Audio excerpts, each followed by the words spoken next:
നമ്മളിപ്പോൾ കാണുന്ന ഈ ദൃശ്യത്തിൽ ആ മണ്ണിടിച്ചിലുണ്ടായ ഭാഗം നമുക്ക് കാണാം. ISROയുടെ സാറ്റലൈറ്റ് ഇമേജും ഈ ആക്ച്വൽ ദൃശ്യങ്ങളും കൂടി നമ്മൾ താരതമ്യപ്പെടുത്തി നോക്കുമ്പോൾ ഗംഗാവാലി നദിയിലേക്ക് ഈ ഹൈവേ മറികടന്നുകൊണ്ട് മണ്ണ് പതിച്ചിട്ടുണ്ട്. നോക്കൂ, ഇത് കാലാവസ്ഥാ പ്രവചനത്തിനൊക്കെ ഉപയോഗിക്കുന്ന ഇതിൽ പതിയുന്ന ചിത്രങ്ങളാണ്. അതുകൊണ്ട് നമുക്ക് ഇതുപോലെയുള്ള കളർ ചിത്രങ്ങളായി അത് ലഭിക്കില്ല. അത് പ്രേക്ഷകർക്ക് അറിയാമെന്ന് കരുതുന്നു.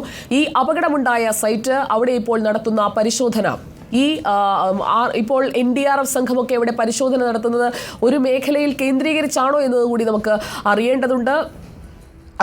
അഭിലാഷ് നമുക്കൊപ്പം തുടരുന്നുണ്ട്. അഭിലാഷ്, സാറ്റലൈറ്റ് ഇമേജുകൾ നേവിക്ക് ലഭിച്ചിട്ടുണ്ട്. സാറ്റലൈറ്റ് ഇമേജുകൾ കൂടി അത് പരിശോധിച്ചുകൊണ്ടാണ് അവർ അവിടെ ഇപ്പോൾ അഭിലാഷിലേക്ക് നമുക്ക് എത്താം. നിർണായകമായ ദൃശ്യമായി ISRO നൽകിയ ആ സാറ്റലൈറ്റ് ഇമേജ് മാറുകയാണോ? സാറ്റലൈറ്റ് ഇമേജിൽ കൃത്യമായി പറയുന്നുണ്ട് എങ്ങനെയാണ് മണ്ണിടിഞ്ഞ് പതിച്ചതെന്ന്.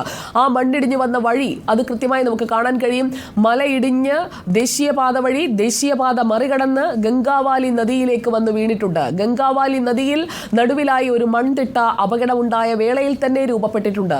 നദിയുടെ ഓരത്ത്, ആ പുഴയോരത്ത് ദേശീയപാതയോട് ചേർന്ന ഭാഗത്ത് മണ്ണിന് ഖനം വെച്ചിട്ടുണ്ട്. ആ മണ്ണിന് ഖനം വെച്ചത് ഈ മലയിൽ നിന്ന് താഴേക്ക് വീണ മണ്ണ് അവിടെ അടിഞ്ഞുകൂടിയത് കൊണ്ടാണോ? ആ മണ്ണിനൊപ്പം വാഹനവും കൂടി ആ മണ്ണിൽ പുതഞ്ഞിട്ടുണ്ടോ? എന്താണ് അവിടെ അത്ര ഖനം വരാനുള്ള കാരണം? മീറ്ററുകളോളം മണ്ണ് കൂടിക്കിടക്കുന്നത് ഈ വാഹനം കൂടി അതിനുള്ളിൽ വിഴുങ്ങിയിട്ടാണോ? അർജുന്റെ വാഹനത്തെ നദിയോ വിഴുങ്ങിയത്, മണ്ണോ വിഴുങ്ങിയത്? ആ ചോദ്യത്തിനുള്ള ഉത്തരമാണ് നമുക്ക് കിട്ടേണ്ടത്. അർജുനും വാഹനവും അവിടെ ഉണ്ടായിരുന്നു എന്നുള്ളത് നമുക്കറിയാം. ആ വാഹനത്തെ കൊണ്ടുപോയത് പുഴയാണോ അതോ മണ്ണിനടിയിൽ മറഞ്ഞു കിടക്കുകയാണോ ഇപ്പോഴും അർജുനും വാഹനവും? അതിന്റെ വിശദാംശങ്ങളാണ് നമുക്കിനി അറിയേണ്ടത്. അതിലേക്ക് വെളിച്ചം വീശുന്ന നിർണായക വിവരങ്ങൾ ഈ മണിക്കൂറിൽ കിട്ടുമെന്നാണ് നമ്മൾ പ്രതീക്ഷിക്കുന്നത്.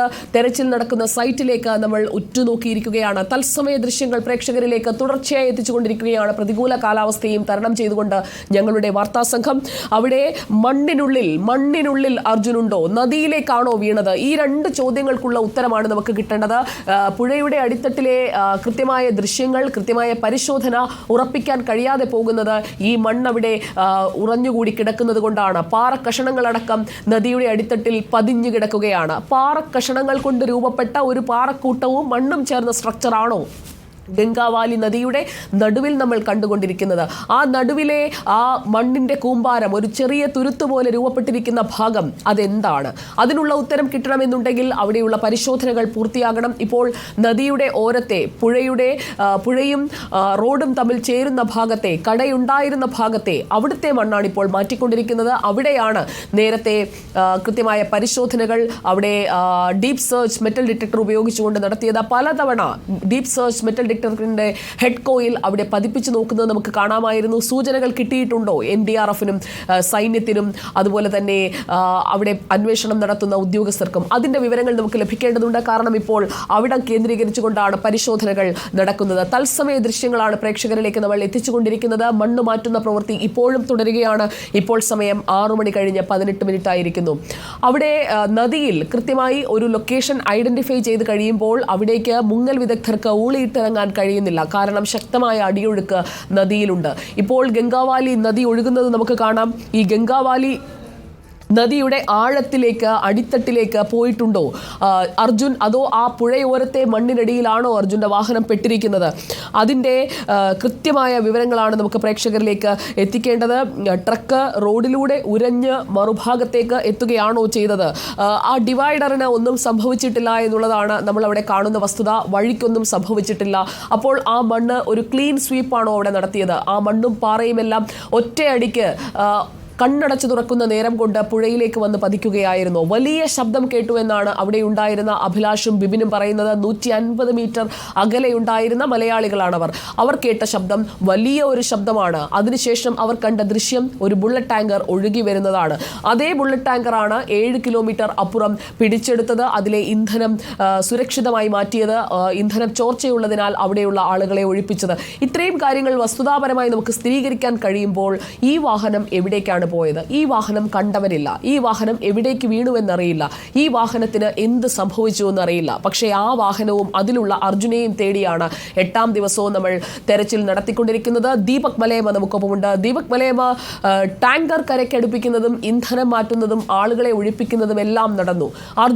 അർജുനുണ്ടായിരുന്ന വാഹനവും ഇപ്പോഴും എവിടെയാണെന്ന സൂചനകൾ പോലും കിട്ടുന്നില്ല എന്നാണോ? മുങ്ങൽ വിദഗ്ധരെ അടക്കം ഉപയോഗിച്ചുകൊണ്ടുള്ള തെരച്ചിലിന് ഇപ്പോൾ തടസ്സം എന്താണ്? കനത്ത മഴയാണ് പ്രദേശത്ത് ഉള്ളത്.